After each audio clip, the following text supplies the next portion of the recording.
Cool.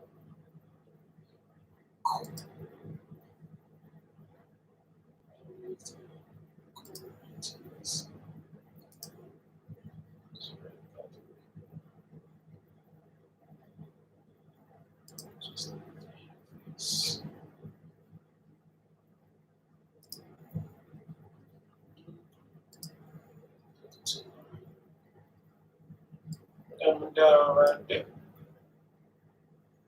Anybody got a question, you can answer it right there. The good thing about the live straight from YouTube is that it doesn't have a delay like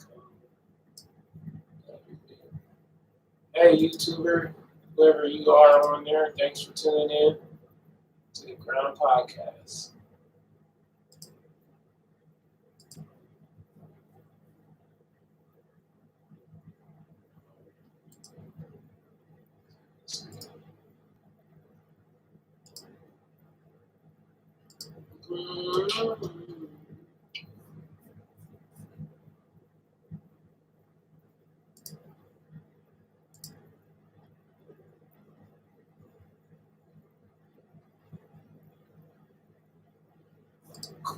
Cool beans. Alrighty then. Alrighty then. Hey YouTube. Just getting set up. Actually, we're already set up. It's been 5 whole minutes.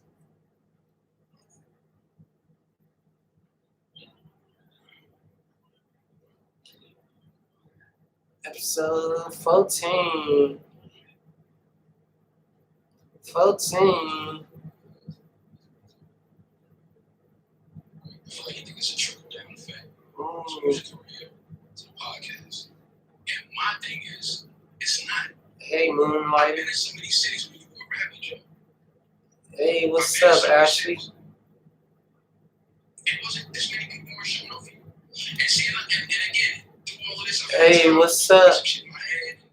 What's up, Sootie? What's up, Reese? About to get started, y'all. Hey, I'm good, Ashley. I'm good. Yo, I can start. I got these niggas wrapped around the block. Yeah. Hey, we're gonna talk about the Joe Budden podcast too. We're gonna talk about everything, so everybody be quiet. Something new. Oh, what's up, Facebook? Hey, thanks for the love on Instagram. Hey, appreciate the hearts. Appreciate the hearts. Thank you. It's the Grind Podcast, y'all. Thanks for tuning in. We appreciate y'all. God bless. Hopefully everybody's having a good day. Hopefully y'all having a good time. It's Thursday. We got one more day in the week. We about to get it going. Thursday, y'all. We got one more day in the week. That's it. That's all we got to get through. Keep our minds strong. Keep our bodies healthy. And we're going to make it through, all right? You know, we haven't Let's go. started yet, right? Yeah, I know. I'm talking to our people. They're already on. They ready for us. I don't care what they to be honest. I don't care about y'all readiness. I don't care. Anything's going live. You want to know the real? Listen to the podcast. Follow it, support it, share it. Yeah. Then let's do it after this. Just don't cut it for me. I'm sorry. Oh, dang, tired. And I appreciate y'all tuning into the live right now. I don't appreciate you putting words in my mouth. Oh, that's what you were saying, though. No, I said exactly what I said. I didn't say what you said. Hey, I know what I say. I appreciate y'all tuning into the live, y'all. I appreciate it. I sure try to appreciate it too. But like he said, if you guys can also like the podcast, if you guys can listen to it on Anchor, Spotify, Apple Podcasts, that helps too. But just typing in, I appreciate it. Yeah. That's what I want. I want some feedback, y'all. So let us know, if we can get better, the visuals, whether it's the audio, anything that doesn't sound right to you guys or you think it could be improved, please let us know. That is very helpful to us. And we appreciate y'all for doing that. But like I said, this is the Grind Podcast. It's your boy AJ and Tyler. We're about to get it going. For yours, when you going live, we're about to do the recording button. So that's going to basically record the audio for us. So check that out too. Thank you for tapping into the live version, though. You already know we in here. Got my beer. Got my books. You know what I mean? We got the notes. We on it. We got a good show for y'all. It's gonna get real deep too, and it's gonna get fun and all that good stuff. So yeah, love. How y'all doing out there? What's going on? Talk to me in my chat, man. What's my chat at? How y'all doing? Name your city. Name your city. Name your city. Where you at? Where you at? I'm in the D. You already know. Where y'all at? Name your city, man. Let me back up off the mic a little bit. Back up off the mic. I'm hot coming in. I'm ready. Are you ready to start this? Yes, sir. Start it up. Choo-choo. Hey, shout out to everybody on Facebook Live too. We appreciate y'all. I see y'all. Also on YouTube. What it do? What it do, baby boom? Baby boom, baby boom. Yeah, come start it up. Yo. Back again, ladies and Oh, we gentlemen. ain't getting no intro? No intro song? What? How are we gonna get an intro song if we don't got things to do the intro? We about to do it right now. We got an intro song, y'all. We don't. We introduce ourselves. Introduce yourselves. Oh no, which one we was gonna pick? Remember, we supposed to pick the Cold World. I know, but Which one? You can cut out the intro. I just want to hear it. It's the introduction.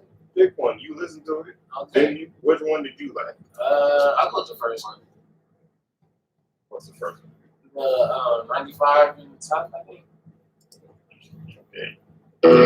New Budweiser Summer Patriotic Cans are here to give your Memorial Day.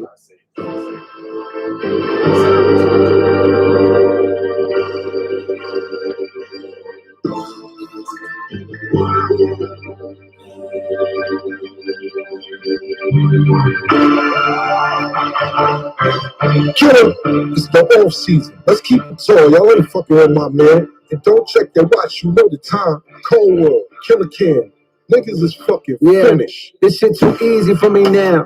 Nigga Cole been going plat since back when CDs was around. What you sold, I triple that. I can't believe these fucking clowns. Look how everybody clapping when your 30th song album do a measly 100,000. If I'm betting on myself, then I completely double down.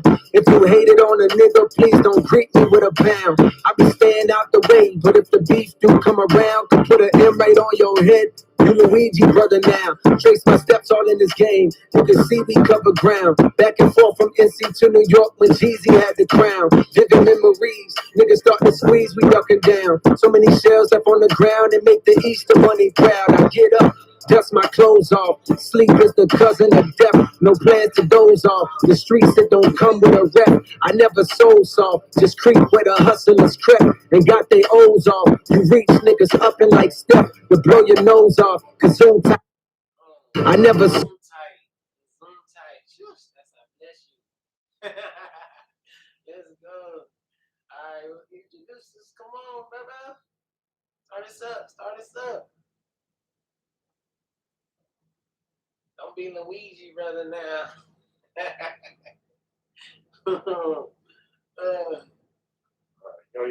Yo. Back again, ladies and gentlemen. Welcome to, you're listening to the Grind Podcast, episode 14. Episode 14. Big 14. Yo. Nothing going on. Yo, you already know, it's your host, T-Tank. It's Tyler. T-Tank. Yo, baby. This says my co-host, JJ180. Hey, it's your boy J180. Let's get it. Turn this shit around, baby. Going in the right direction. How's your day been, man? It's been a wonderful day, man. Just been on the grind. You already know it's what it's about every day, day in and day out. We on the grind, trying to make it happen. Sometimes it don't be going the way you want. You still make it happen. Sometimes you're not feeling your best. You still make it happen. That's what the grind is about. You always got to stay on it. Sometimes you fall off, but get back up on that horse, baby. Get back up on that horse. You already know. Let's ride off into the sunset and make it happen, baby. So what you do at work? Just taught a class. Taught them about. We did credit the last week, but this week we're doing the stock market. Teaching them about option trading. So maybe they might catch some swing trades, no trades, but they're not even old enough to get an account. So I'm trying to prep them for when they are old enough to have their own investment accounts. And they are able to, take their money. Because believe it or not, a lot of these young kids around 17, 18, they have jobs already. You know what I mean? Yeah, of course, Yeah, so I'm teaching them like how to invest their money and just the basic fundamentals. So they don't come into adulthood and they don't know anything about stock market. Like I remember when I was 19, 20, and I was a freshman in college, I didn't know that much about the stock market. Even though I wanted to invest, but I was like, I didn't know how to. I didn't know where to.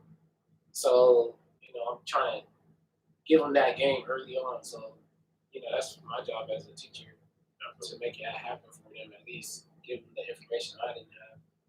I wish I had that while I was in school, Right. or even taught at a young age. Yeah. That would be a way better financial place. A lot of these other ethnicities, that's what they do. They teach their kids young, Jewish, Oh yeah, I believe it. yeah, For sure.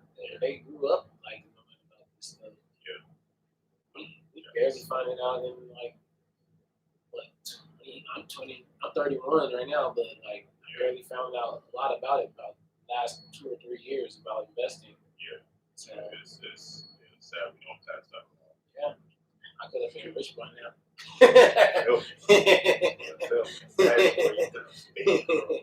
Could have been rich by Got now. a nice car, your own house, probably Yeah. right now, stuff like that, man. For sure. Absolutely. That's why if I can give them that information soon and they can make moves early on at a young age, they'll be more prepared for life and probably will have to deal with a lot of stress that we have too. Oh yeah, for sure, off top. But yeah, how's your day going, bro? How's everything? Been good in the hood? It's okay. It's going good. I just I went to work. It was nothing really going on. Actually, so when I was about to leave, it was a fight that broke out outside, right out the door. Right out the door. Oh shit! Out the door entry. I tried to tell like my managers. I was like, they arguing. It looked like they about to fight. I said, okay, like I'm telling you.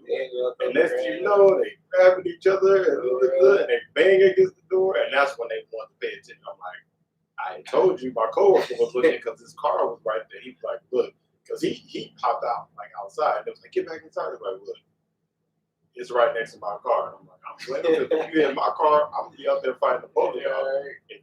I was like, wow. They about to break the car door. I just be waiting for somebody. Or they about to break the door to the store. I just be waiting Don't for even slide no more. Yeah, that was very interesting. I always be waiting for a fight to break out. I want a fight to break out like inside the store. Yeah. Because I want to see that. Like I want to see in-store fight. I want to see stuff like that. That's what I'm waiting for. I'm not even gonna try to break it up. I just like watch it. Yeah. You don't break that one up, bro. You just let that one. First of all, I ain't breaking no fight over there. But I got stabbed with a Kirk Anger. yeah, it's been good, man. I'm actually like, I've been trying to wind down. I'm about to go on this trip for the whole weekend. I'm about to go to Vegas, just a nice little getaway. Yeah. I'm about to be thinking about nothing. I ain't about to think about job. None of that. Nothing. None of About that. to be pure relaxation and just get away from a lot of things, man. So much needed. So I've been prepping for that as well. I'll be prepping for it after this. So that's what it's been. Yeah, that's good. That's good. Oh, That's what I'm trying to do. and Relax. yeah. And speaking of that, just one quick, I want to give a few shout outs. First of all, shout out to y'all. Shout out to the viewers. Shout out to the listeners. Please like, follow, subscribe, and review. Yes. Shout out to over 500 downloads. Hey. You know what I'm saying? We're getting up there. We appreciate everybody who tapped in, man. We appreciate the followers, people who listen in. You know what I'm saying? Like, this is not only for us, but it's for y'all. It's glad to provide the platform and to give that space because it's needed. Shout out to my godson Elijah. It was his birthday last week. Hey, happy birthday, Elijah. He's a big 5-year-old now. It's too cool for school. Freshman. Yeah, he's definitely the coolest, man. Yeah. Shout out to him, man. It's a blessing being a godfather. You feel me? Yeah, Like, you know what I'm saying? It is. That's a special role that I take pride in. I love it. When my girl told me that I was gonna be a godfather, I was like, "You serious, bro?" That definitely brings a smile to my face. Yeah, man. It's the fact that someone trusts you with their own, something like that, like out of everybody. Yeah, I know. Yeah, like the bond is real. That's love is real too. That's love. Shout out to all the godfathers out there. Godmothers too. Them too. Yeah. Them too. But yeah. Oh, shout out to LeBron James hitting that clutch shot. LeBron James. You know what I'm saying? And then the fourth quarter, securing that 7th spot. Let's make this run. Let's do a two-peat. Go Lakers. Let's get this two-peat going. Let's go. Sunday. You know what I'm saying? Yeah, man. LeBron James. That was a good shot, man. Yeah, that was a good shot. This nigga Stephen A. on ESPN talking about his luck. He ain't luck. I don't care. I don't care. He threw it up. He said he hit 3 rims. He hit one of them. He hit the one in the middle. He said that's the one he seen. That's a good choice to me. But my mom says the sound keeps breaking up, static. It's probably this one. Yeah. Thanks, man. Appreciate it. Sorry about that. It's probably good.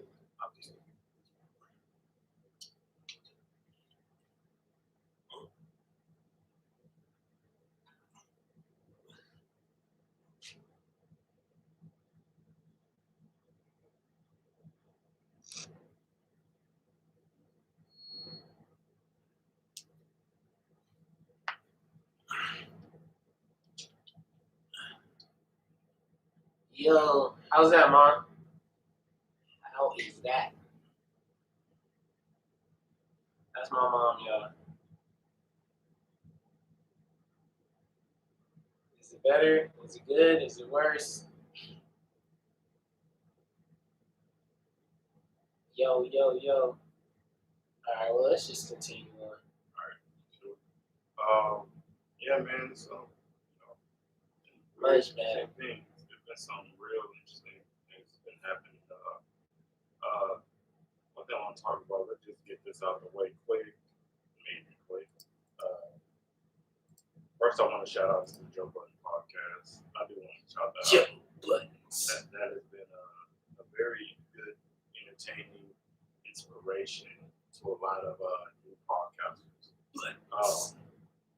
It kind of, I was looking at it as somewhat of a guideline to follow, and I listened to a couple of few others. That was one of them I definitely looked to. I like the fact that it was very chill. It's very chill. I mean, it felt very homey-like and had real conversations, and it was just entertaining. And it was like, well, the feedback is amazing. And if I can get my podcast and like that, then it'd be dope. And the fact that he just believed, had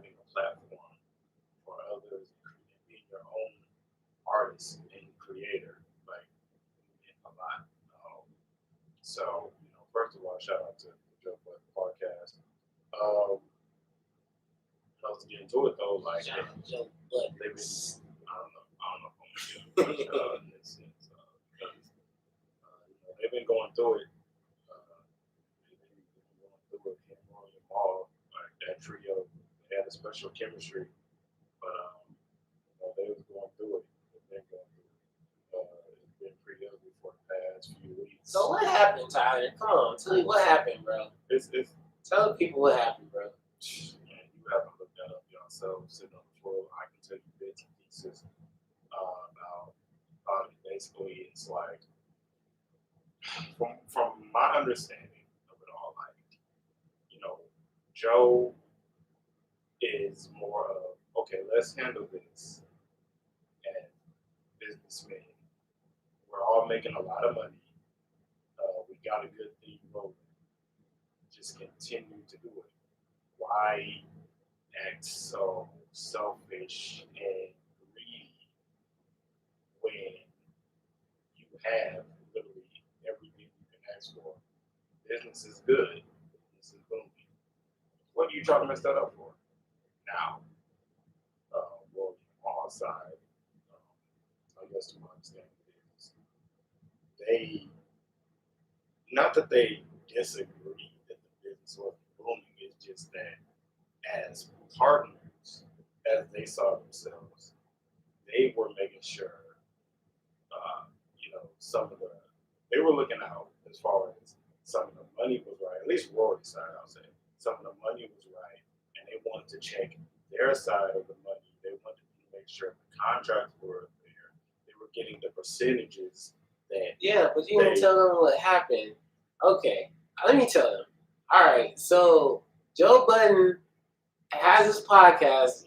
I don't know if you guys all know. He has a podcast. It's called the Joe Budden Podcast. All right. He also has two other people on there, the name Rory and Maul. They also are a part of the podcast. They host, they help him out with the podcast, all that. Joe Budden on a live show when nobody was there but him, and he was like, "Roy, you fired." Roy, you fired too. No, actually. So he fired Maul. No, the thing is, he invited Maul to come back without Roy. Oh, what? He invited Maul. Maul ain't doing that corner. Yeah. Maul ain't doing that. So I guess he fired Rory, and Maul went out the door with him because he was like, "Nah, F that Joe Buttons. You can't fire the homie like on some BS like that." Yeah. So Joe Budden, in his perspective, in his view, Tyler was saying that he more looking at it from a business standpoint. Right. He trying to get the numbers right, but from what Rory and Maul said, they've been trying to do that from Spotify. Yeah, like, from way back in earlier deals before it even got on. What is it on iHeart? No, it's not on iHeart. It's on a new platform. It's Cash App? I think so. It's something. No, it's Patreon. What the heck? Patreon. Yeah, it's on Patreon. What am I talking about? But they had bigger deals than that when they had earlier on the Spotify. And, other deals. They talk about Tidal. They turned down. Yeah. Or Joe ones. Yeah, they ended up. They have a contract with Tidal for like 6 months. That's what, from my understanding, from what Rory was talking about on their little response to Joe Budden. Yeah, so it's been going back and forth, which is kind of crazy, and I guess where people are paying attention to it because of the way that Joe went about, firing somebody, and like from Roy and Maul's understanding, like, you can't fire me, like. I'm not your employee. Exactly. But see, that's where the whole thing. Shout out to Charlamagne for predicting this like 5 years ago. He told them the moment that they changed the name to the Joe Budden Podcast, they was basically in trouble. They laughed it off and didn't think it couldn't happen. He thought it was trying to break him up. it's so funny because Charlamagne, every time like the Breakfast Club mention anything that's going on with them, Charlamagne is quiet, but he's also petty because he'll plug in everything that he's doing instead of talking about the issue. And it's so petty, but it's funny. Charlamagne, shout out Charlamagne, man. But they were thinking about the friend aspect. You know what I'm saying? And they just want to know, like Rory's side, he just wanted to know the basic business of it. Business. And Joe just went off. Business. Joe, in my mind, was being very egotistic and narcissistic in that sense, and manipulative.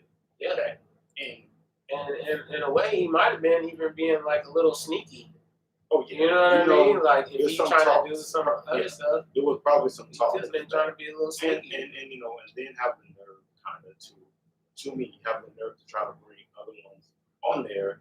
It's kind of like devaluing the chemistry you guys have. Like you think Joe Budden podcast because you're on it and the credibility that you have and in the circles you can go on based on the popularity of your podcast, it can still flourish without worrying about it. You can just plug any two people in there. I think a partnership has to be organic. I think a partnership in the chemistry, especially something in podcast stuff, has to be that organic. So where you click naturally with the other person and people, the audience can see it. That's why we love it. We recognize the energy, the value that individually who Rory, Marl, and Joe is, put that together. And it's some crazy entertaining and it worked just fine. You value them. And you think that you can just plug in the other two and you think you can do it on your own and it will flourish the same. It won't. Yeah. It won't. It seems to me that Joe was just like, oh, this is my podcast. Yeah. I can do what I want. Yeah. That's what, yeah. Without, having any like courtesy or respect for his partners that's been rocking with him. And, he tried to push him to the side and, smash went left because now everybody was on his head. And I didn't get to hear his apology, but, I think his apology, it was cool, but it was like, it's, to me, it just didn't seem like a real apology. Genuine apology. Yeah. I heard the ownership. I heard the ownership and see where he messed up. But what I don't see is where he figures he can fix it or do better. Like it sounds like he's still, like he's sorry, but he doesn't regret it. He's not really sorry. He's not remorseful about it. Yeah, like that's what it sounds like to me. He doesn't. It's just, it's a shame. And just then saying sorry just to say sorry. And then, you ain't sorry. You ain't sorry. And I didn't like that, the other people that, are like Parks and still the members of Parks, but they like in the background. It's Parks and somebody The else. light skinned dude? I don't know I don't know. name. I was watching the new one. No. They're behind the scenes. You know the dude. Like Parks is behind the scenes, but he always talking. And somebody else. They were kind of just like being yes men at the time when he did even that episode. They were just like Go for it. Kick basically to the kids in his ass. So I know you don't do nothing wrong. I see like they, Yeah, like I turn said, it on. yes, man. So it Just letting it go. yeah, and Maul is on a different tip. Like, look, I'm no punk. I'm cool with everybody until you disrespect me. Like, no, I know my value to the thing. Like, Joe, you acting different. You got this new money now. You wearing different hats, literally. That's me and see before, bro. Like, and for you to say like things like, "Oh, you gonna try to sue us?" Like, who do you think you are? Why you have to do that? Like, why do you have to go there? Like, oh, you claim that we're trying to audit you, bro. We're your friends. We would try to do that. We try to handle this as friends on the side. I never got that background story. Is Joe Budden's like and Rory friends prior to the podcast? Maul was him and Maul. Like Maul was Maul was doing his own thing until like Maul was there when Joe Budden, like I said, with his career, his rap career. Yeah. Back then. But that's what I was saying because they said I think they said if Rory and Joe met like while doing work, like industry friends, you know what I mean? Like Are those technically your friends or just that people who you work with? It depends. What do you do after that? Do you like go to each other's houses? Like go out to eat? Do you have like when there's nothing business related? Do you hang out? Then yes, like you can grow that. They've known each other for years. We're talking about back when Joe was in the rap industry. That was you know, they've known each other. Well, maybe that's why he didn't fire them all, but he fired Rory. Like, but see that loyalty. You know what I'm saying? That you gotta Rory, like you gotta be. I mean, Marv, like you gotta be done. That I would just leave my man behind. And he went down and like, no, that's not what we're doing here, fam. That's what he was on. Well, I don't know Maul. I don't know if Maul knew Rory too as well. I don't know, but either way, they have this. What I see the conflict personally is one side is thinking business partnership. One side is thinking like friendship. Like I just see that divide. But that's what I see. I don't think. I mean that's part of it, but I think that it's more just Joe Budden and his ego. but it's like that because it's but business. That's what he feels like. But because I think Rory and Ma both had a business sense, like you know, oh let's iron out these percentages, let's have a sharing. But Joe's just like about those percentages, like you get this, you know, you get this much, and that's it. And that's what they were saying, that he was giving them like 1,500, 2,000 a show. But the shows are getting bigger, more money's coming in. You get the certain they weren't getting percentage. They weren't so getting the percentage shouldn't be the same. The percentage should go up as the more money come in, the more revenue come in. But they weren't getting that. They were getting like a set amount, like 15, 2,000 from their testimony on their little YouTube thing. But I feel like that's probably, I don't know if Joe's in charge of that, but that's it could be his accountants, could be his lawyers, I don't know. But if somebody wasn't paying their percentage, they were basically just like, oh, you know what I mean? Like give them what we got, you know what I mean? Like here, take this. But I mean, I get it. They were thinking of the business aspect, but I'm just saying But later on, that's when he freaking tripped out and started going on his power trip. But that's where I think he was really solely thinking on like a business aspect. I think that's what he was thinking about. But Roy and Maul as a code on how to conduct the business was thinking on how friends should do that among themselves. But Joe wasn't thinking. He wasn't thinking like a friend. These are my homies. Like I mess with them. This is not just a podcast. We don't speak to each other. Like we, you know what I'm saying? Like that's what they would do. Like how do you do that to like your friends? It's a messed up thing. It's a tricky thing. I don't know if they'll ever get back together. You know what I'm saying? It just, friends in business is a tricky thing to mix. Even when I do our podcast, it's truly a grind. It takes a lot of skill. It takes a lot of communication. It's a lot of understanding and being on one page. It's a lot of teamwork. I don't know, like, I think Joe was just like, I don't know, did he think that it would be the same? Why would you even think that it would be the same show? You know what I mean? Even if he did bring in 2 other people and put it, I guess because since he's seen his name on there, you know what I mean? Sometimes people devalue their friends, like contribution, like, they may contribute more than you think.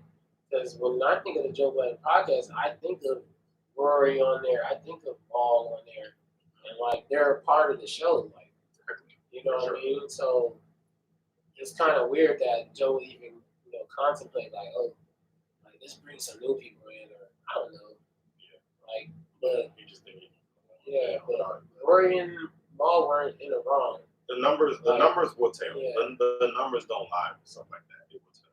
Now I know some people who are turned off by the Joe Bar, turned off by it, and they're not going to see it no more. But some people are going to continue to watch it. But I guarantee the numbers will drop.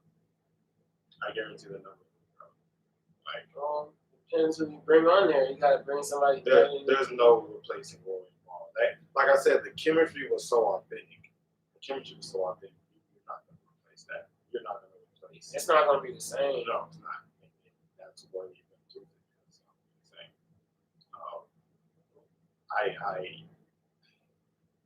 It's just those are two people that people gravitated towards in the show. Like they have their own personal following. Like people mess with Roy Mar, but also people mess with Joe Budden. So like you said, some people continue to follow the show and continue to like listen to it, and other people will, listen to whatever Rory and Maul got going on. Right. If they decide to start something, but I don't know if it's safe to say that the show Joe Budden podcast won't be successful because he might bring Eminem on there or yeah, I know. But I'm just saying, like, if you get somebody that has a big following as well, it could still be successful. But that's just me thinking business.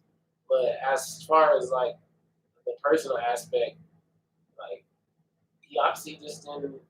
I don't know if he's just going the business route or he just like, you know what I mean? Because he he shitted on that all live. Yeah, that was just disrespectful.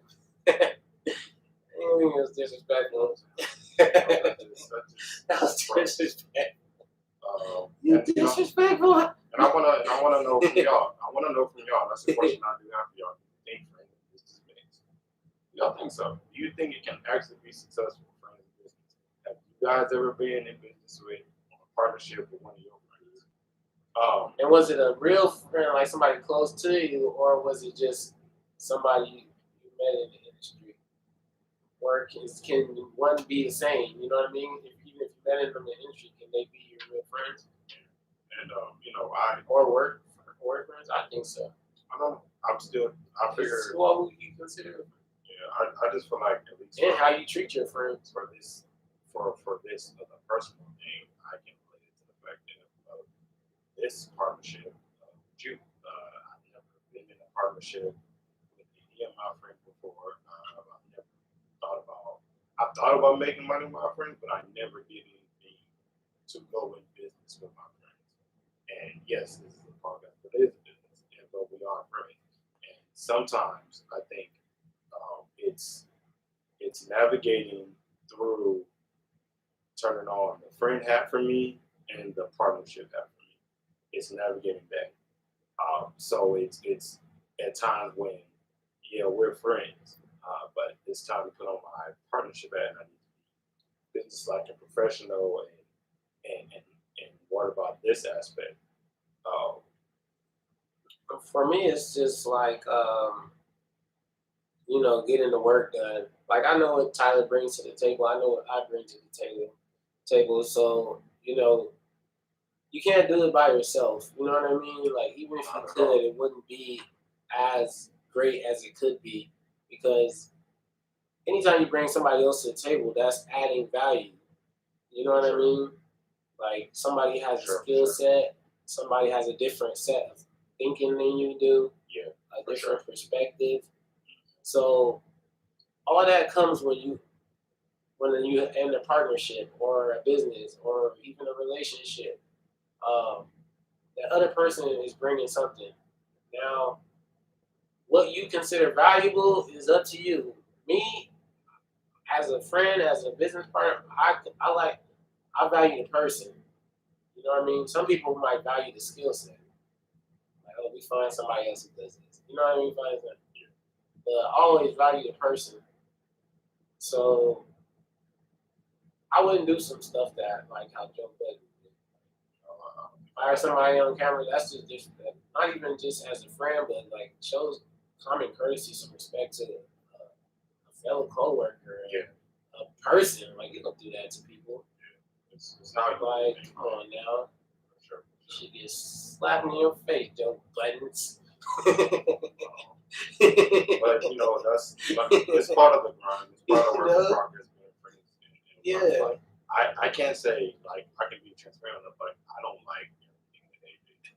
Like I'm not a fan of it, but I try to keep an open mind and I'm able to it. And hopefully that we Let's try to be in the middle and a compromise at the same pace where we're both comfortable and supporting each other about what we both bring to the table of it. And we both share the same vision of seeing the podcast be best it can, you know, For sure. be great. So that takes working together, teamwork. Yeah. So It takes a lot of, like I said, communication. and Roy and Maul put in a lot of team effort into that podcast. So Yeah. that's why Yeah. You act like Mom was saying, like Joe act like I was on your couch, you found me in the street, you know, like no, I had money, I was cool. yeah, he was already bringing something. I know my value. No, I bring value to that thing. Like, and that's where a lot of partnerships, businesses, relationships, all that gets mixed up. It's like you said, communication and just understanding. Yeah. So that mind. yeah. But I want to get into something though. Something else though. Word up to J. Cold World out here. He dropped a new. You know what? I won't say it's an album. I will not call it an album. What you gonna call it? See, if people know they're paying attention. You calling it a classic? No. Actually, not that. No. I'm saying the fact that J. Cole said he's only dropping one more album. Oh, he did. And he's retiring. Okay. It's already ready. Like, so you have to know that anything he's throwing out in between these times is either throwaways or preludes to it, adding up to something big. Okay? So I'm not gonna say an album. He never called it an album. Maybe it was smart. Maybe it was good marketing. Do I think it's his best of today? No, I don't. I don't think it's the best. However, like I said, I know it's not an album, so I cannot judge him yet. I cannot put his work as an album up there next to the other ones yet, because it could be a classic. It could be the best one yet when he drops it. Yeah. Song, but he hasn't. I listened to it the other night. But I think some tracks is fire for sure. Yeah. I do. Yeah, I listened to it the other night. It was a good album. I know it wasn't his great album. It's just the greatest one. Still spitting though. Yeah. With some bars, I'm not trying to be valuable at all. Forest Hills probably still the best one. Yeah, but like I said, he hasn't dropped an official album, Yeah. so I cannot judge it. He might be a little rusty. And he tried to, through the thing, that was the process. That's been the process. If you remember, even though it's not finished now, the thought process is, if I go out and have I gave it everything I got, you know what I'm saying? And it's like, no, I haven't. That's where all this came from. And I just admire how he kind of related it to a sport. And he was like, okay, well, let me get back in the groove. Let me sharpen my skills up. And he related it to a sport. He related it to basketball because J. Cole was definitely a basketball fan. He was playing. And as he was sharpening his skills with basketball, sharpening his skills with rapping, trying to get back into the group and taking the ball off. And shout out to him. He playing overseas, playing in the professional league season now. He involved in Nigerian Patriots, I think they're called. something like that. So shout out to him, man. Follow him. I don't know when he rapping. Shout out Niger. So he doing that, and he obviously back on his. He recognized him back for a while. And so that type of grind, and that type of ability, despite how people think about it, I think that's really overlooked. I really think it's really overlooked. This man has been one of the most iconic, successful rappers out there. You know what I'm saying? But he still treats it like he never had no success at all. He goes back to where he was in college, the same old rundown room he was in college just to work. He doesn't even need to do that. He doesn't need to do any of that if he didn't want to. The bigger grind, bigger picture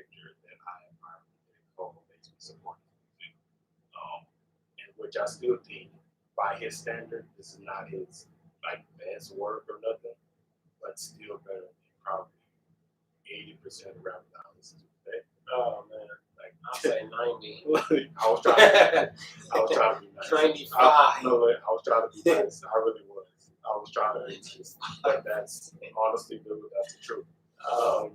Because if you think he's like, and if you think I can't rap, like, I will give you some bars. Who would you put up there as far as up there with Cole right now? Listen, as far as this is concerned, there's only 3 people, and their names are already solidified. J. Cole is one. Kendrick, which is watch for Kendrick come back. He's gonna be some surprise. You think he's coming back? Yes, like yes. Yes. It's only Kendrick, Jake, and J. Cole in the same plane. Those You're not including Wale in that? No. No. Oh, okay. In their level, in that plane, in that generation of rappers, they came all no. It's only them 3. I would include Wale as a 4th spot. Are you on here saying that Wale is on the same level as Drake, Kendrick Lamar, and J. Cole? Talent-wise, yes, I would put Tim right underneath him.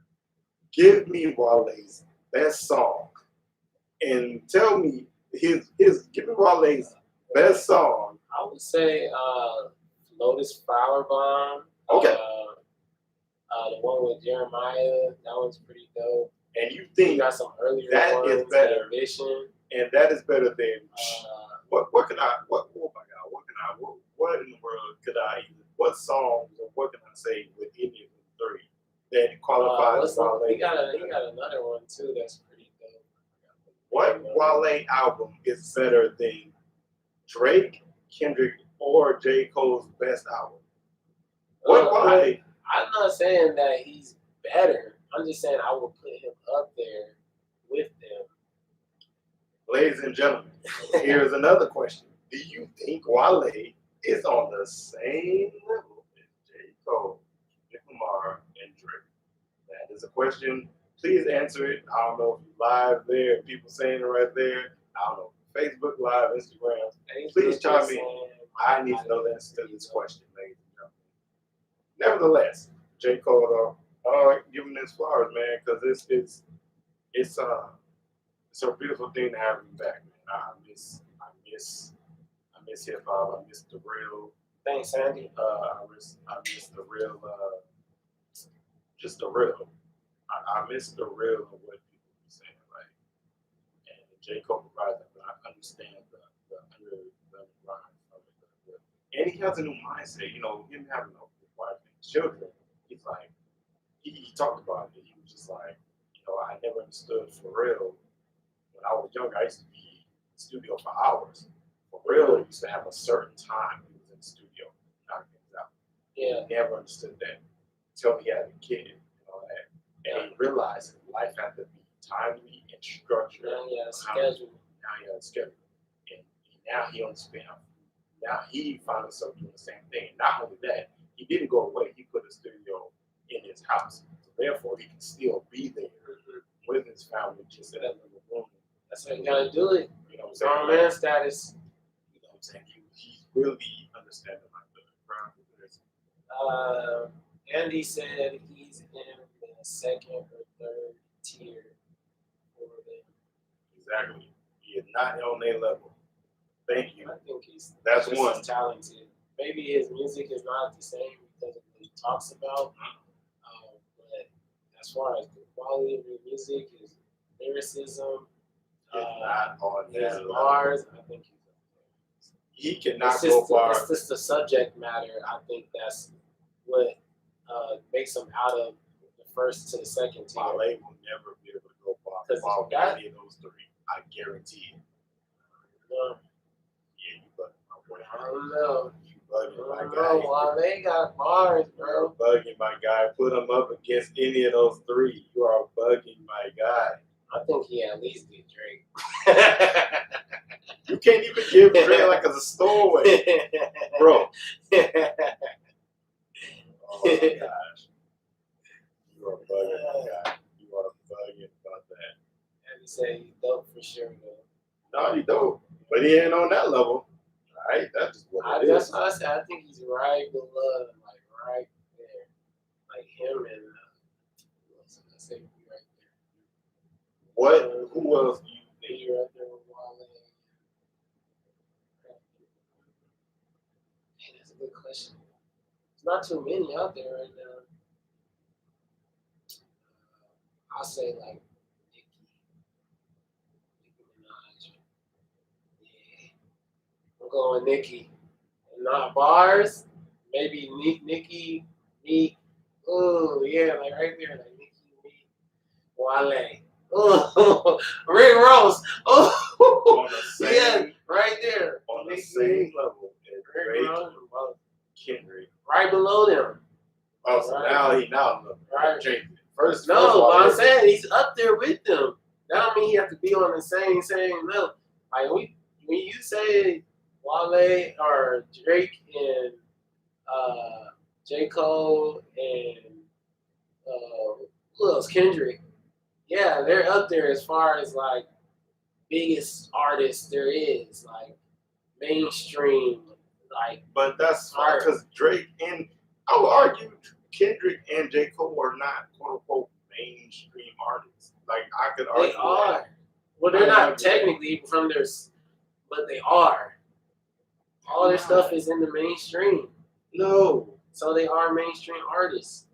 All right, man. Okay. Well, I'll ask this one.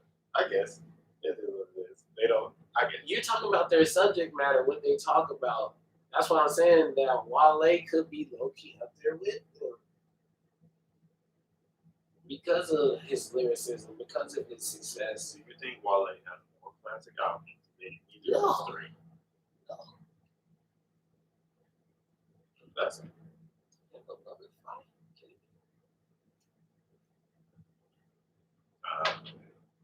Good Kid, Mad City, Yeah, those. Boys Hill, Like, Thank You Later. you think maybe Wale is a classic? Yes, Okay, it is classic. man.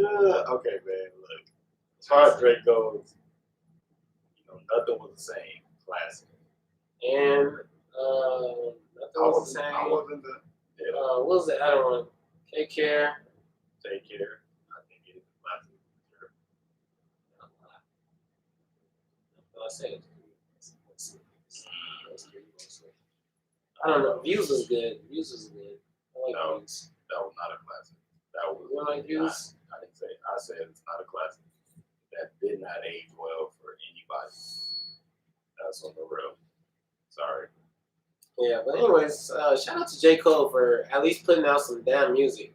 All these people, I'm getting tired of y'all. Kendrick, you've been gone for too long, brother. Too long. I'm like, where's Kendrick at? Where's K-Dot? Bro gonna make a surprise appearance for sure. Why? He got this song on Good Kid, Mad City, Song for the Moment or something like that. Sing for the Moment. Yeah. And he talks about not that he'll be gone or something to miss me or something like that. Like he's not coming back from me. Like, The thing with but Good Kid, Mad City came out with his first one. So. yeah, the thing with Kendrick and artists like Kendrick and J. Cole, they understand the impact they have, so they don't have to always. They deal with like real life. That's why I say they're not mainstream. Like they don't. The artistry of them is on a different level than just any mainstream rapper. Like they don't. You can tell by how they put out albums. You can tell like they're not mainstream artists like that. Like you just have to really understand like the journey that they tell and the story that they tell and why they do certain music and what goes into certain songs, etc.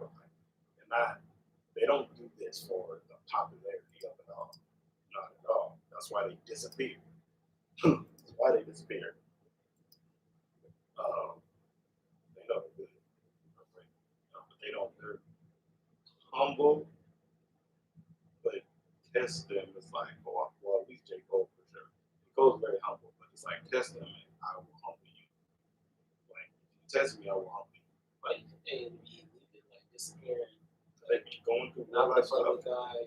They just be going, they be They go through their normal lives. Yeah, but there's been other artists that did their lives in public. They're different. They just want to handle their lives how they want to handle it privately with their families. So they go and things like that. They don't want to be out there. And they usually put it in the album to the music, hopefully. Yeah, you hear it. You hear the transitions. You hear the growth. And like, if you listen to Good Kid, Mad City, and then you listen to Pimp and Butterfly, you can tell the style of the albums are different. Yeah. So you think that makes their artistry better? Like That makes it more authentic, better, and yeah, and all that because the craft, the growth, and all that. You hear it. You hear it. So nobody can touch that like that. Like no, it definitely makes it better. It's not a decline, in my opinion. It's never been a decline. after 2 years, I mean, it should be better by then. Yeah. But at the same time, when you drop it, you drop in classics. Like these are timeless. I can go back and still listen to. Like as far as Kendrick goes, I can still listen to Good Kid, Mad City. I can still listen to the Pimp and Butterfly. Yeah. Now, better than all the new people rappers out. They got new albums. I can go back and listen to his just fine. It'd be just fine without it. Yeah, I love those guys. Kendrick, one of my favorite artists. I seen him my first time in Coachella. The lady, we rocked out. Yeah. And then I seen J. Cole in Vegas a couple times. Bros, with the lady, my peoples. And, Yeah. we definitely had a good time. Seen him at Live. What's that called? Live Pool Party, Live Pool Club, or something like that. I don't know. It's pretty lit. J. Cole performed. That's the first time I seen him. Seen him again there, maybe like a year later or so. And I've never seen Drake. I seen Kanye. I've never seen Kanye had a good show with this fool. This fool Kanye got in the show. He walked out the show.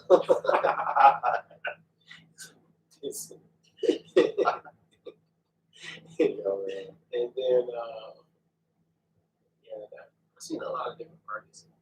Oh, well, it is, in case nobody knows, in case we're about to get serious now, about to turn this to a different time, something that we don't talk about enough, I feel like something that kind of applies, something that everybody has felt in their adult life or child life at once upon a time, and because we're on podcast, we're going to talk about it, and we're going to navigate the journey through it. First, I want to say happy mental health awareness month. Hey. I want to say that we talked about it a little bit in our last episode. Y'all can listen. If you haven't, go back and listen. We're just going to dive into it. Let's talk about mental health, man. Like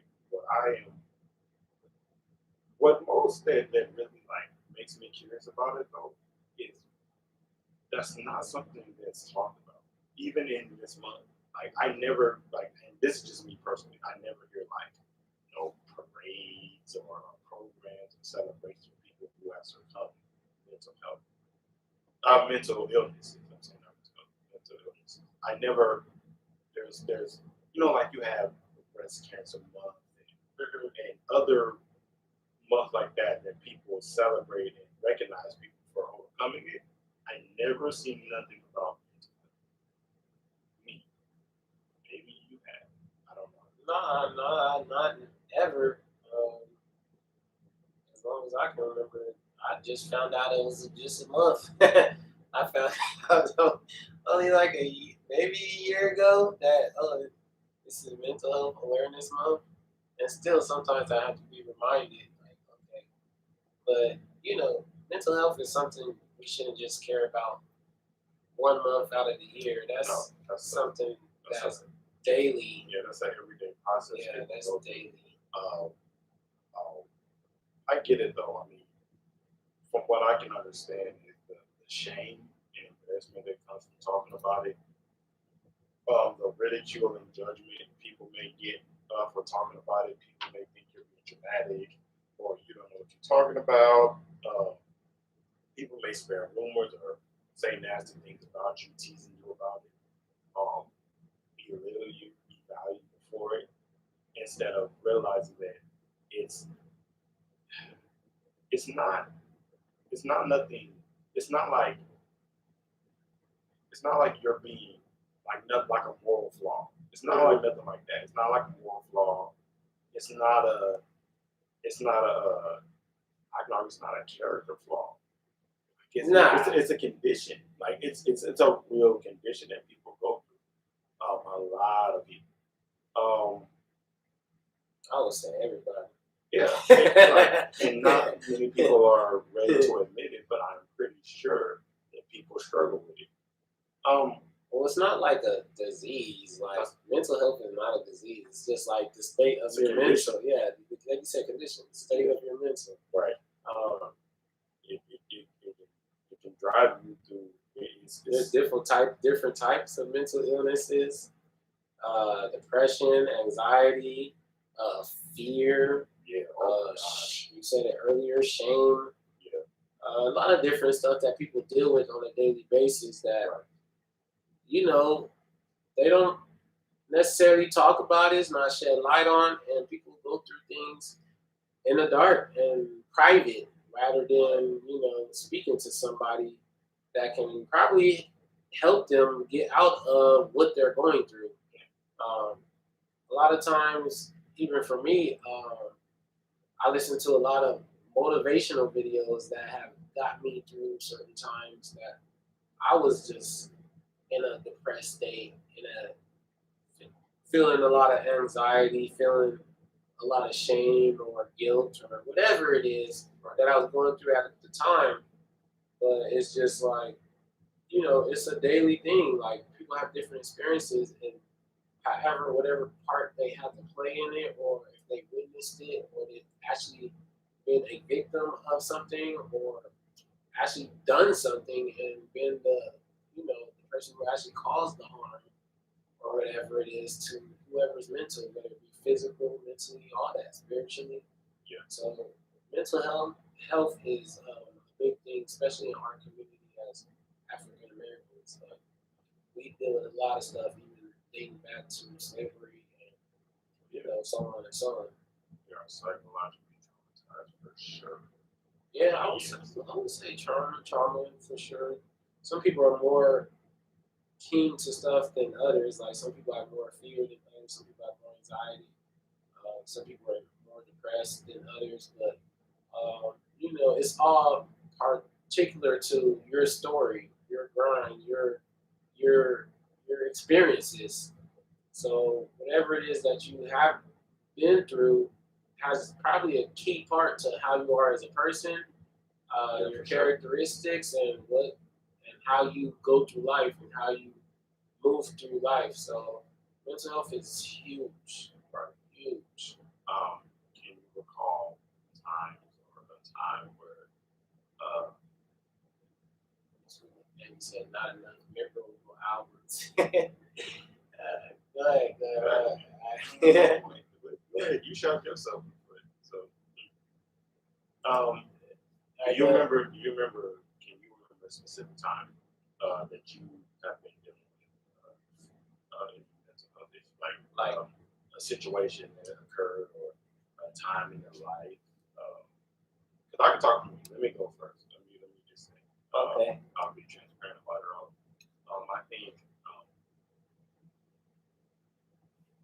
I think during a period in my 20s,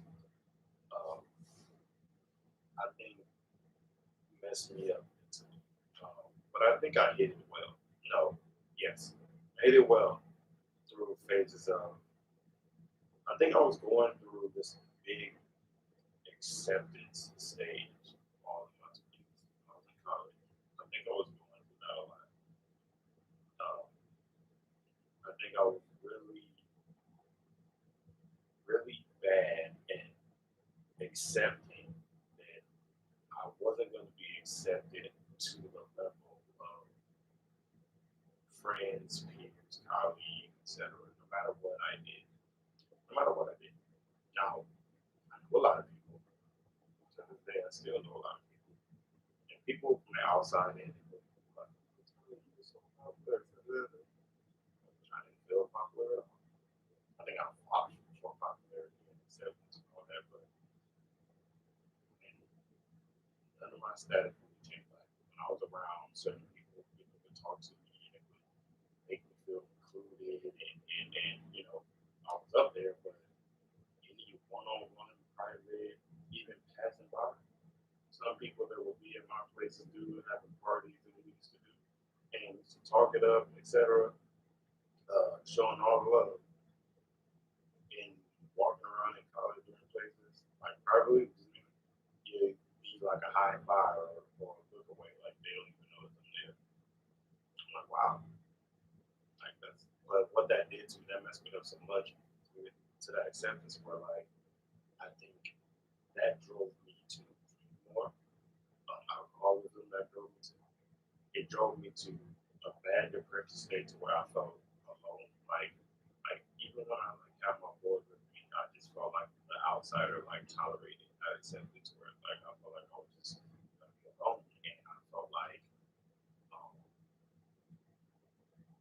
I had thoughts of even suicide. I had these thoughts of like, yo, if I just ended it, like who would really miss me?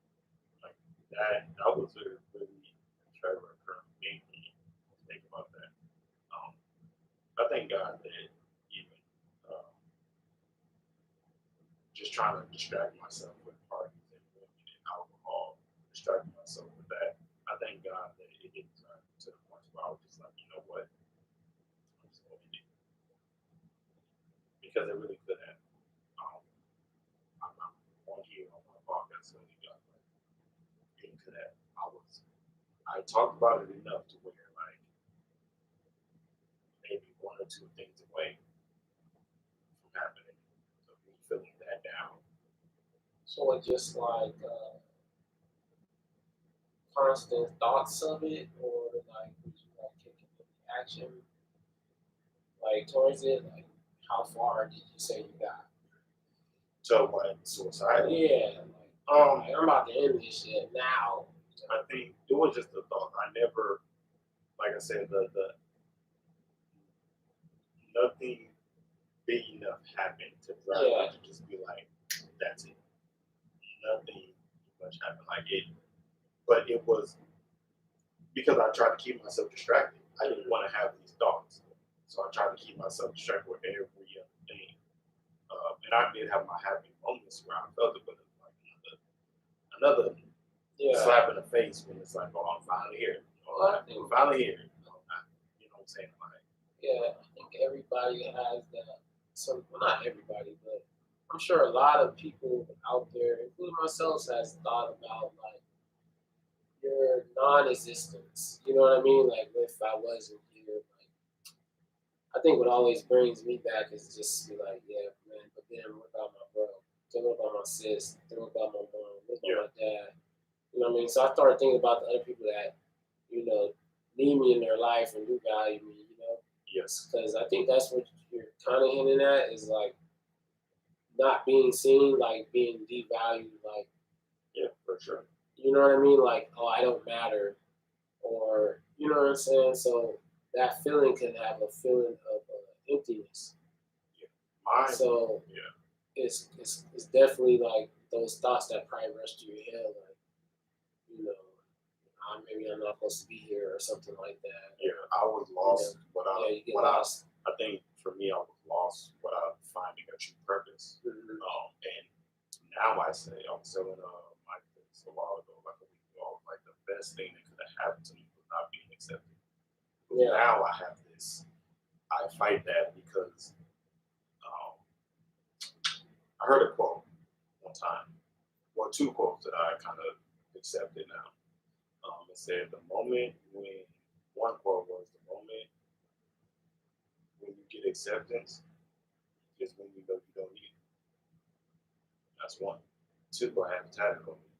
It says, if you fight for people acceptance. If you live for people's acceptance, you'll die by their rejection. So it's like, I don't have to like anything now. Me not being accepted or invisible lets me be free in who I am no matter what. Yeah. Because it's like, y'all not living anyway. Y'all don't have this. I don't feel pressure. I don't feel pressure to live up to this status, even if I gotta fake it to make it. And I do know people even now, even back in college, faked it all the way until they made it just to perceive themselves as a certain status. I seen it happen all the time. It's not what they were. I've seen people put on the act for sure. So it gives me that freedom just to be who I am no matter what. And people who rock with me, will rock with me. And if you don't, you don't. Like, I don't live by that standard. I found a different purpose in my life. I have gave myself the affirmation I need. I'm anchored in my faith enough to let nothing sway me from that. So I don't have to live by a different worldview. I don't have to listen to what people say. I don't accept the good things you say. I don't have to accept the bad things. I can respond to them in a certain way. They give me no more or no less credibility in who I am. Because I know the standard of who I am because of my faith, and it tells me who I am every day. That is the growth that has helped me spiritually. It has got my mental health in a better state with that. And it's still growing. And I'm still learning. That was my secret sauce to my grind to overcome that. Don't throw the baby on the bathwater. It can really help me with the change. It helped my sister. It helped me. It really changed my sister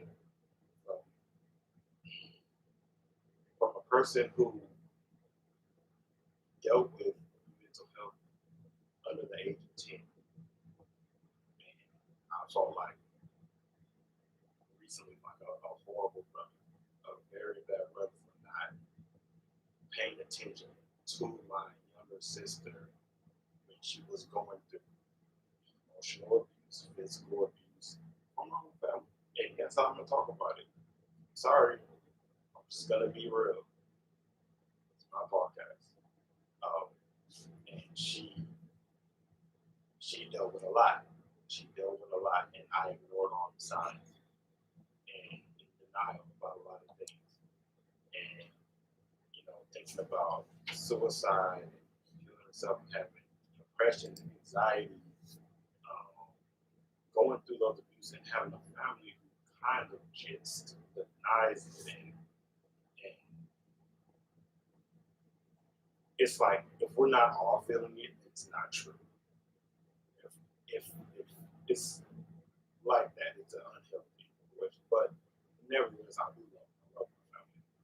But there are things that just you have to admit you come to push. That's just one thing.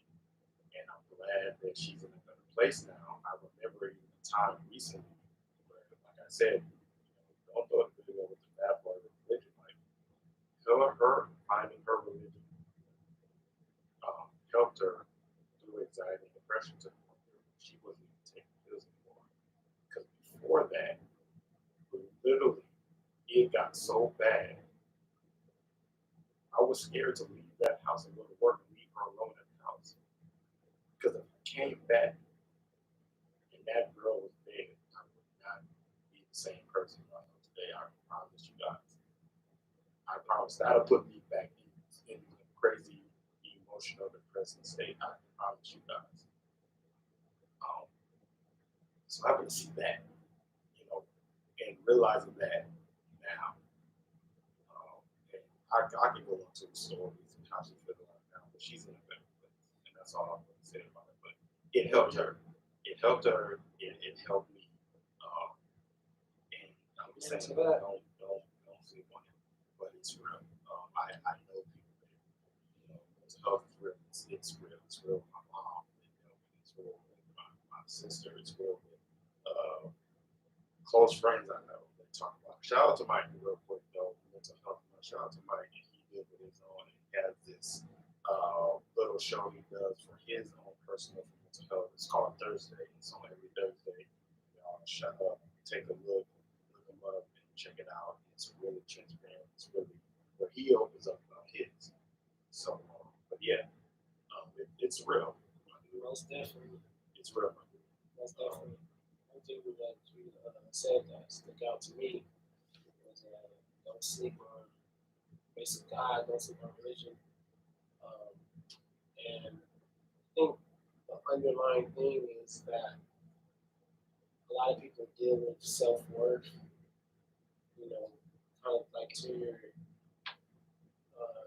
example, your story, and just self-value, you know what I mean, rather than seeking acceptance from your peers or maybe your parents or whoever it is in life that you are seeking acceptance from.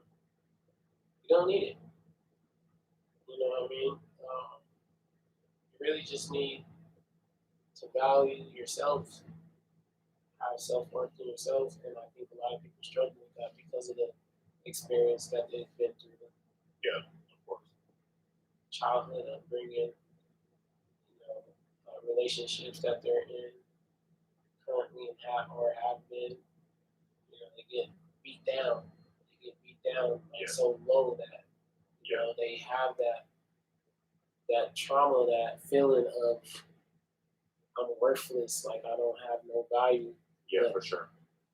That's not the case, and I know me specifically, and my belief in God, my faith in God, is showing that you are worthy. You do have an identity in Christ, or you have an identity in this world that you have, and you do have purpose as a human being, man and woman, and part of religion, part of finding God and His light is that He loves you unconditionally. In John 3:16 says, "For God so loved the world that He gave His only begotten Son, that whoever shall believe in Him shall not perish but have everlasting life." That's love, just in that scripture. He gave away His only Son, like to save for us for our sins. So I don't know. It's just crazy when you kind of relate that to mental health and people who find love, like you seeking that acceptance from other people, like that love is not infinite. You know what I mean? Like most people only love you maybe because of something they can benefit from you, or something you're providing to them is not unconditional. It might not be unconditional love, like saying mother's love, and even mothers, they might be off a little bit because of their own mental issues that they've been through. So, this value that people lack in themselves, self-esteem, confidence, everything, it plays from that early on. And it's like, it's such a key factor in the growth of each and every person and how they deal with life. So, to kind of keep it alongside the story, like that validation, that seeking for acceptance, like when you have faith in God, like seek His acceptance, and if you know Scripture, you know that He already loves you. You know what I mean? He already has that confidence in you. You don't have to fear. And it's crazy to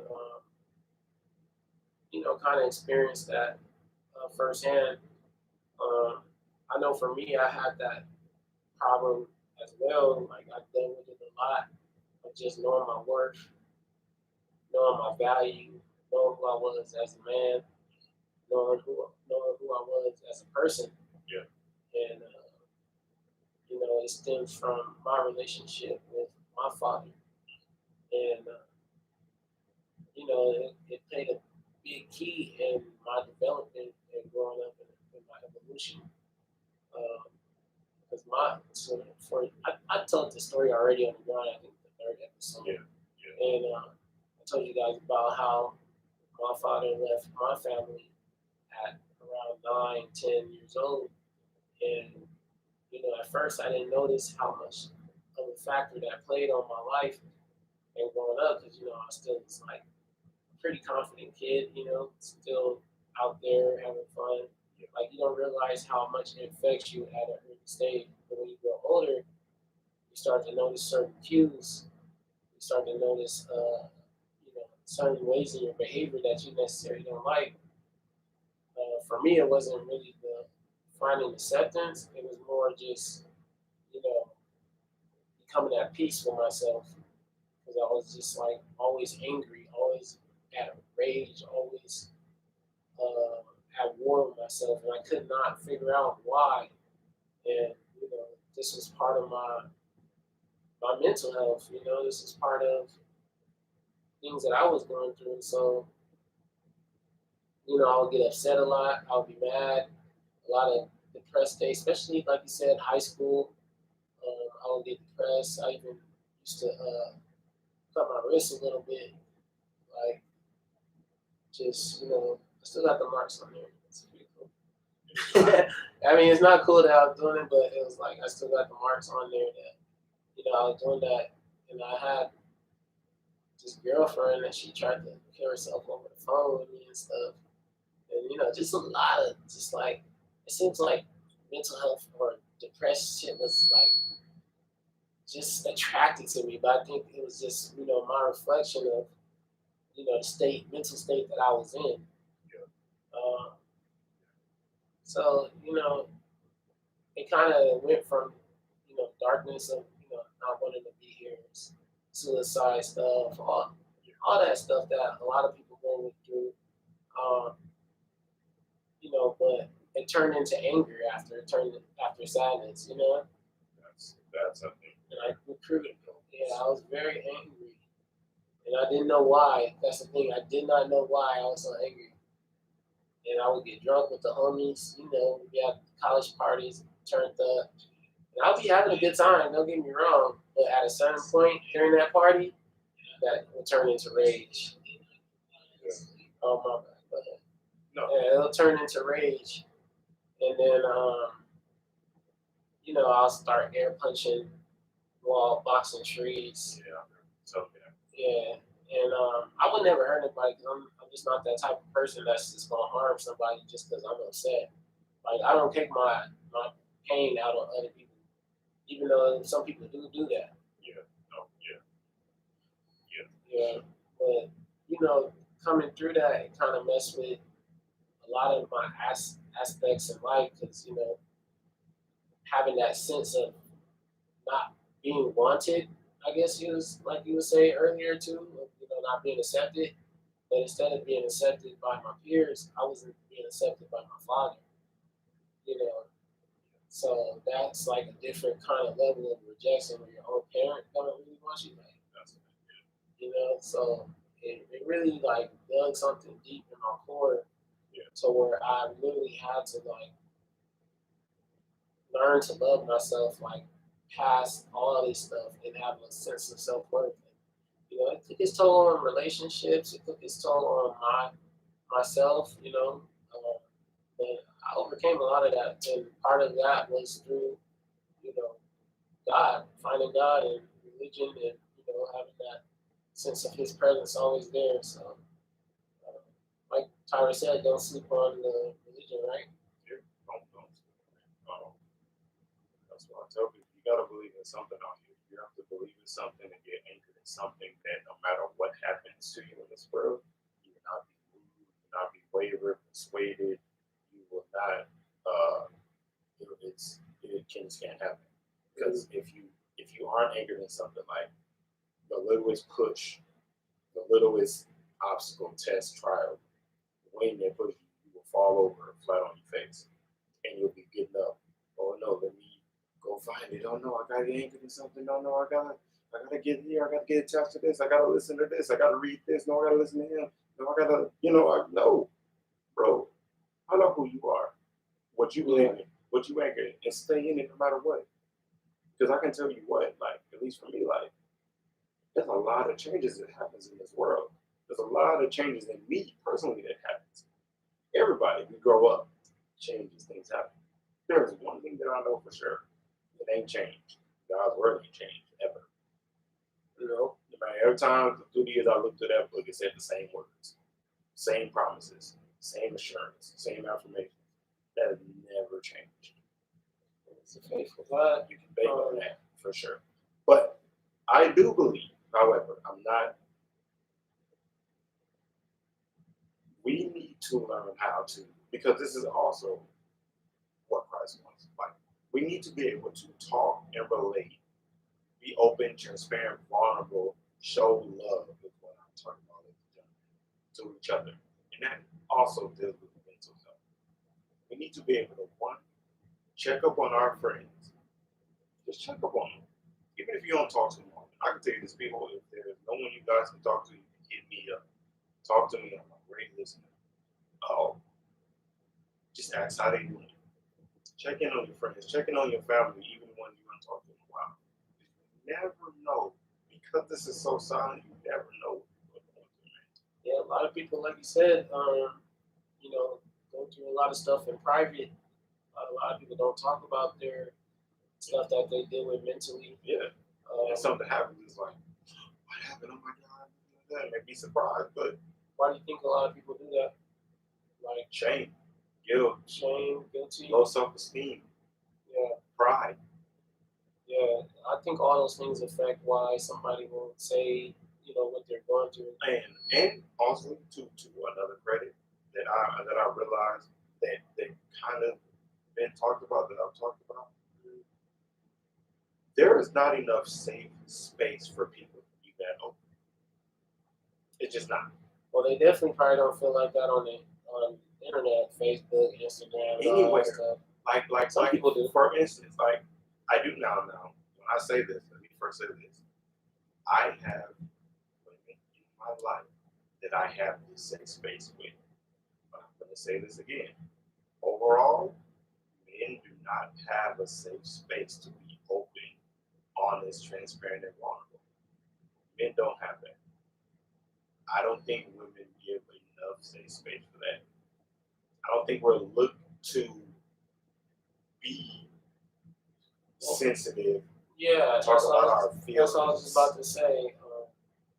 You know, most time it's kind of hard to, you know, let your guards down, let your wall down without feeling emasculated. Yeah, because you know, like you said, there's not a lot of safe spaces where, you know, men can come together and talk. Maybe the same thing for women too. Maybe they don't feel like a lot of spaces where they can come together. There's more space for women. I mean, everybody has the internet, but it's like, do you really feel? I'm talking about like interaction, like get the internet. I'm talking about joke every day. Yeah. Life. Like there's no space. But most people don't even have that, like a person to talk to. Like maybe they don't even feel comfortable talking to, you know, their online friends or following because they don't have friends in real life to talk to, or they don't have like parents that they feel comfortable telling their truth to. Like, you know, the kids that are really like alone by themselves 24/7, by themselves in their room, on the video game, on like still dealing with like these mental traumas, like these things that they grew up to. So they look to video games, they look to social media, all this stuff for, you know, some sense of engagement or community or something. Yeah. You know, they're searching for something. But, you know. So that's what I think the problem is. Yeah. So I just wanted to add that in there. Like, it's just the truth. But I do think, before I say this, I want to get to this. You're bringing up some good points, and I think this is a perfect example that maybe we need to touch on. Because if you're not healed yourself, how are you going to deal with another person? You mentioned twice when we talk about it. Relationships. That's a dangerous thing to be dealing with. Mental problems that get you into a relationship. Like, that's why I say, like, I never get people to jump on relationship without, like, taking a break and just realizing. Well, the first relationship is with yourself. You know what I mean? And, Yes. well, in our case, the relationship with God as well. You know what I'm saying? So that's first before any kind of relationship, before your relationship with your community or with a significant other, or you know what I mean, with any person, right? Business partner, you have to be whole first. So, and that's cultivating your mind. That's literally grabbing a hold of, not living a lot of negativity, in there, being strong willed.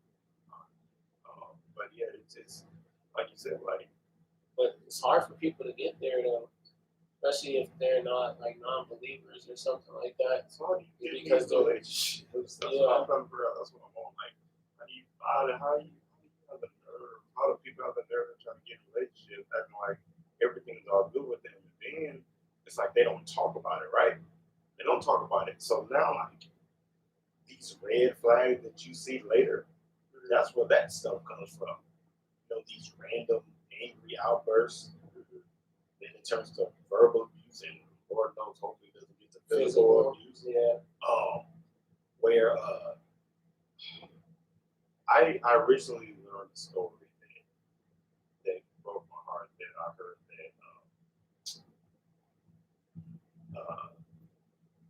someone's boyfriend died, and then I learned that their boyfriend killed themselves in front of them. Yeah. Bro, you know what kind of traumatic thing that would be? Yeah, I mean, she's probably traumatized for the rest of her life. But like again, goes to that, needing that, wanting some kind of acceptance, or even if it's just from a female, or a woman, you desired. I remember back when I was in college, it was this modern philosophy class, and it said like the human soul is like, it's like the base core root of it is desire. And it's always desiring something, like whether it desires another person or desires. And that's one thing that, it's funny because that's one thing that God kind of like shouldn't need anything but me. You know what I mean? It kind of takes away that desire. But yeah, so we're human, so it's like we always want something. We always feel like we need something. Yeah. And even as a person who is mentally ill and has done with traumatic experiences, they also have that desire. You know what I mean? Just because they've been through something doesn't mean they don't want love, or they don't want attention, or they don't want physical or emotional support. In fact, they might need it even more than the person who doesn't need that stuff, or doesn't have mental issues. Yeah, but see, the other person on the other side can feel trapped.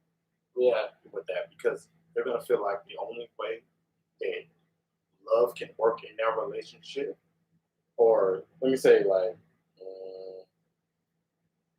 it's called codependent behavior. That's exactly. They dependent upon that emotional stability, that support. It's that self-worth in the relationship to where I'm not worthy unless I'm catering to that person's needs and wants. Yeah, some people are like that too. Like my value is based on that, on their not value. my own, but what I do for you and helping you do yours. It's kind of like enable. Yeah, well, it's a cushion. It's a cushion because the person is not, the person who's dependent upon the other person is not whole. Right, exactly. You know what I mean? They are dependent upon that person's love, or even support as fine as anything. Yeah.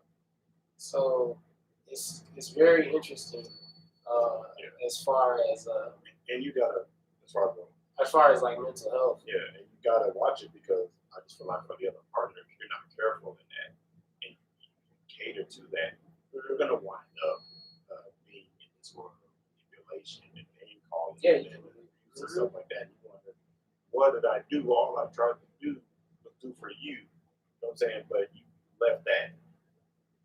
I get you being caring, but you also have to be, if there's a healthy.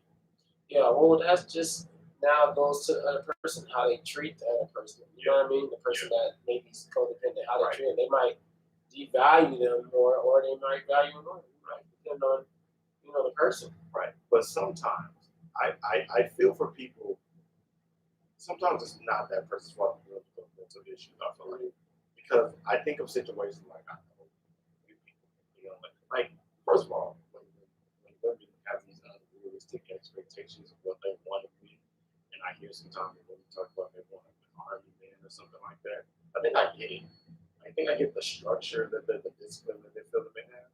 But do you guys ever start to think of what maybe if they serve the PTSD that they may go through that y'all don't even realize? Are y'all emotionally or mentally healthy to equip with that? Because that's something that I can't blame them about.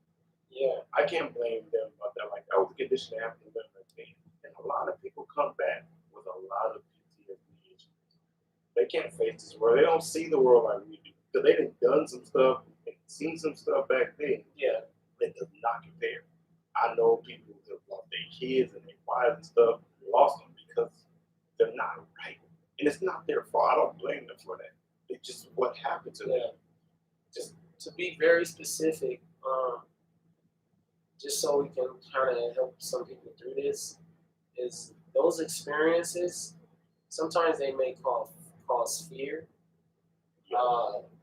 So you see something, maybe a black man does something, and you know you see it, and it terrifies you. Now you're afraid of black people the rest of your life.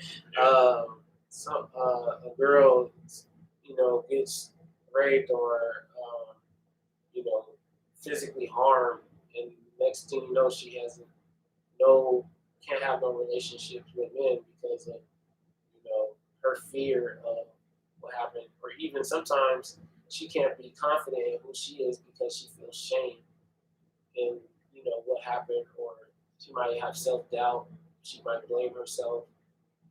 In my case, you know, grew up without a father, so, you know, I didn't have a sense of love and self-value, that identity, because, you know, so many young adults, boys growing up, you know, they look to their father for their identity. You know, I'm him. Yeah. You know what I mean? Just a lot of different things can play at your mental health, and it can cause a lot of different things. So you got to be able to deal with fear, just being fearless almost. You got to deal with, you know, having that value in yourself and having love for yourself and taking care of yourself to where you won't do certain things, or you won't tolerate or accept certain things with different treatment from certain people. Yeah. You know, you stand up for yourself. A lot of, you know, it affects your overall life and how you are in life. So if you're wondering, like, where is some of this stuff coming from? Like, why am I not as confident? Why am I always afraid? Why am I feeling like I don't belong here? I don't have a sense of self-worth or value or purpose. It probably stems from something. It's not sure. People are not like this normally. Like, I feel like when I see a baby being born, or like young adolescents, young kids, like they're like as happy as can be. Like, they can have physical harm, like physical dismemberment, and still be the happiest kid alive.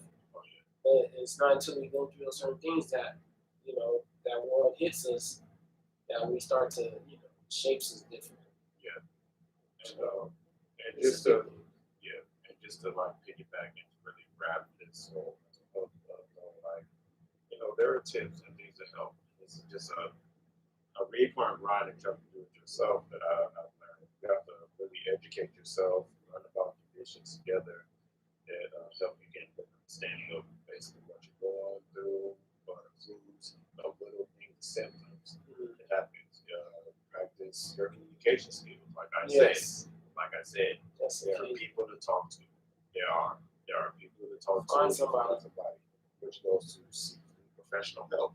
I know black people, how they feel about therapy, but let me tell you guys, please go to therapy. You may need the most. Seek some professional help. There are people professionally that can get you through these things.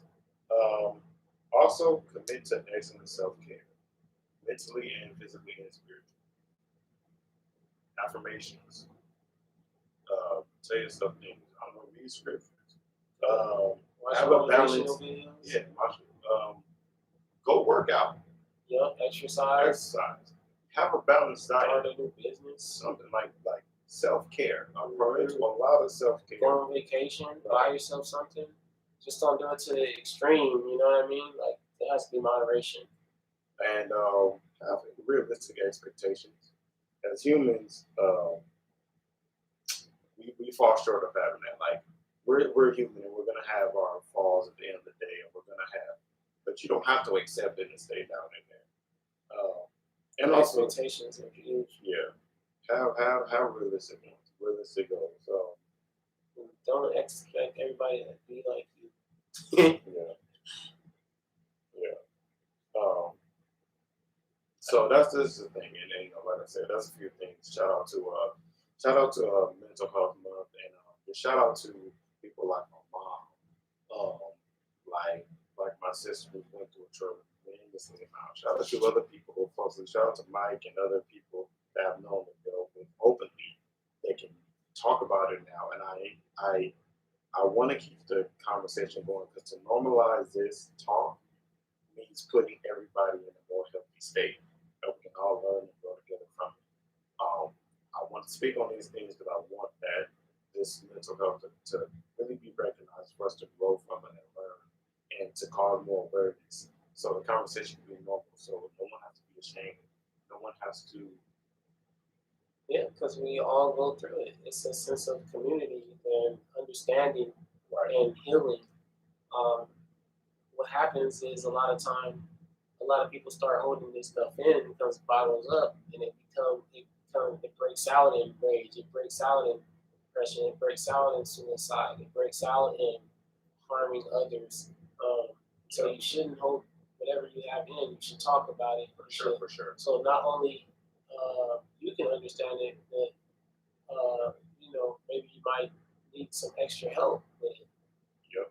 So, you know, it's very important that you guys get this stuff off your chest, and, you know, let it go. Don't be ashamed, like Tara said. Release it.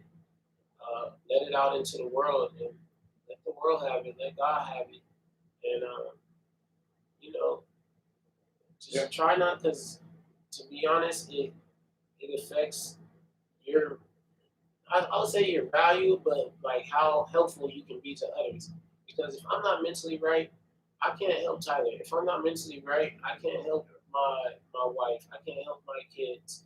I can't help my best friend, because guess what? I'm going through all kind of stuff in my mind, so my advice might not be that good because of, you know, all the trauma I've done through. And some people give advice just based off their trauma, but it may not be the best advice for the person. You really have to come at it from, you know, a place of healing, or else it's basically like the blind lead the blind. Like, you have to have made it through. So, but it's always good to, you know, help each other, and, you know, maybe you guys can help, people can help each other get through something. Shared experiences, you know, where people can relate, and but you definitely have to you have to talk. You keep holding it in, it eats you up, it eats you alive, and then you wonder why you're insecure, you're wondering why you're fearful, you wonder because all that stuff that happened to you still has power over you. That rape still has power, that fight still have power, that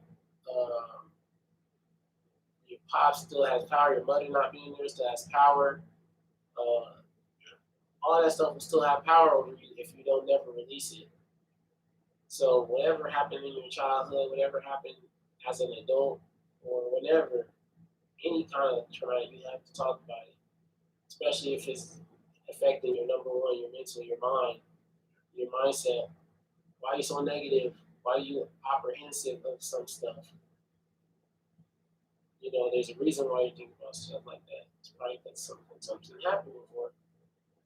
But, you know, you just talk about it and see how you feel about it. That's it. And then once it's done, once it's said and done, like, either you move forward or you fix whatever you gotta fix. Maybe you gotta talk to somebody else. Maybe you gotta confront somebody. Maybe you gotta stand up for yourself. I don't know. But you have to improve in order to improve your grind and improve your life overall. Because if you keep letting these mental illnesses get to you, you're gonna keep feeling the alcoholic, you're gonna keep feeling the drug addict, you're gonna keep beating your wife, you're gonna keep beating your husband, you're gonna keep down the same patterns because that whatever it does, whatever that happens still has power over you. So learning to release that, learning to release those mental illnesses, release those emotions, release those words, those thoughts, then then you can heal and then move forward. But a lot of people get stuck in that one spot because shame, fear. It's kind of scary to confront your abuser. It's kind of scary to confront your partner. Like talking about real issues. And I know you might get mad, upset, but you gotta face it, face those demons.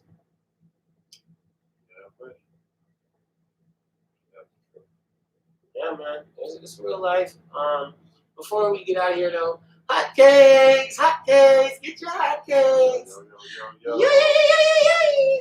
All right, so hotcake number one, Tyler. Romeo versus Bow Wow. Who you got? Oh yeah. It was Romeo did hit up Bow Wow talking about that man have to do it first. You know what I'm saying? Giving credit to what they deserve. Kids never do anything, but Bow Wow will wipe the floor. You can make fun of Shad Moss, but you can't make fun of Lil Bow Wow. Shad Moss, Lil Bow Wow will wipe the floor with Lil Romeo. That's all I gotta say about that. What's the next one? Hot take number two is Joe Biden.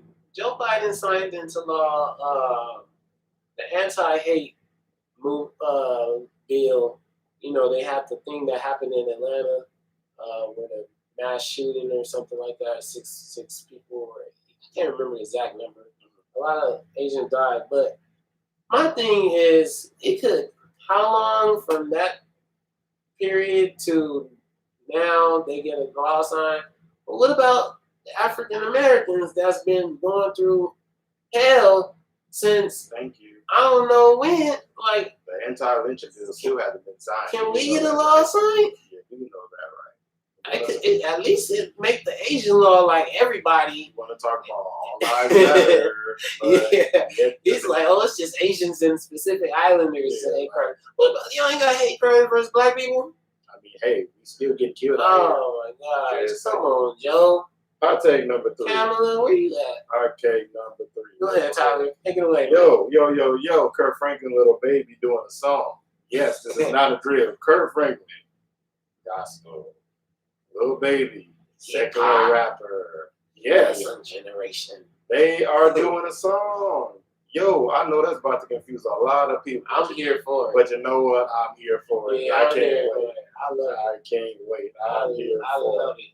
Yo, one of my favorite parts of the night is the segment Black Businesses Matters. Yay! Black yo. business. You got a black business you like to shout out right now? All right, well, while you don't have one, while you look it up, I got mine ready. It's shout out to homegirl Kayla, K&K Beauty Boutique. This is specifically for fashion women. What it means is on the online boutique website, K's in K&K Beauty Boutique stand for Karen and Caitlin. We are a mother and daughter duo dedicated to providing quality products and services. We began this venture due to my mother's passion for hair and my passion for fashion. And what better way to express ourselves and share our passions than giving you a taste of what we enjoy. So good. Shout out to K&K. Shout out, Kayla. That's right. I want to shout out a lot of the businesses that are going on in the IE. I know there's a lot. I know we've been doing a lot of pop-up shots out here in the IE down on Baseline. My girl 2K, he owns Pouch 2 Bomb, and he's a barber, and he sells mattresses as well.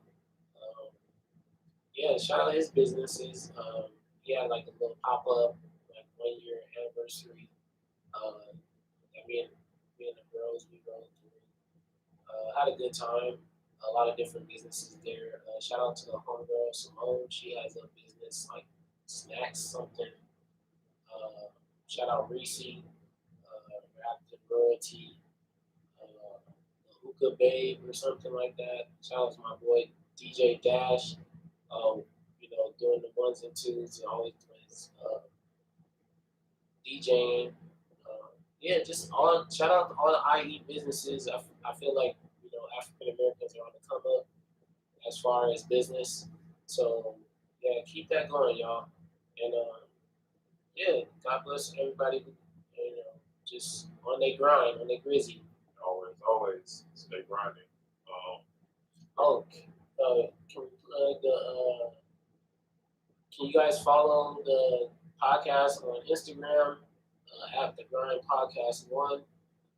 Definitely hit us up on Twitter at TGP1914.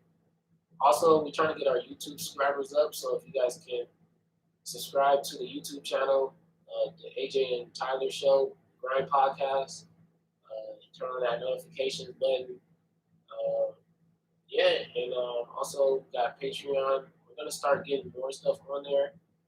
It's patreon.com/TGP1914 and add that subscription. And we're just gonna keep bringing it to you guys. Hopefully, you guys got something out this. I appreciate all our live viewers on Facebook, Instagram, and YouTube.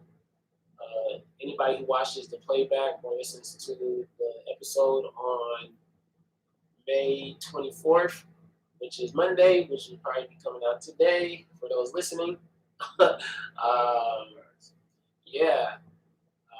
Peace and love to y'all. Thank you guys. And we out. It's the Grind Podcast.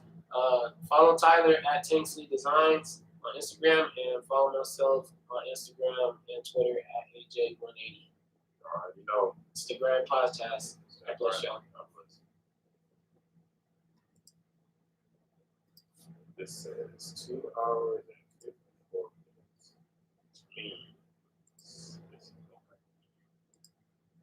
Cut.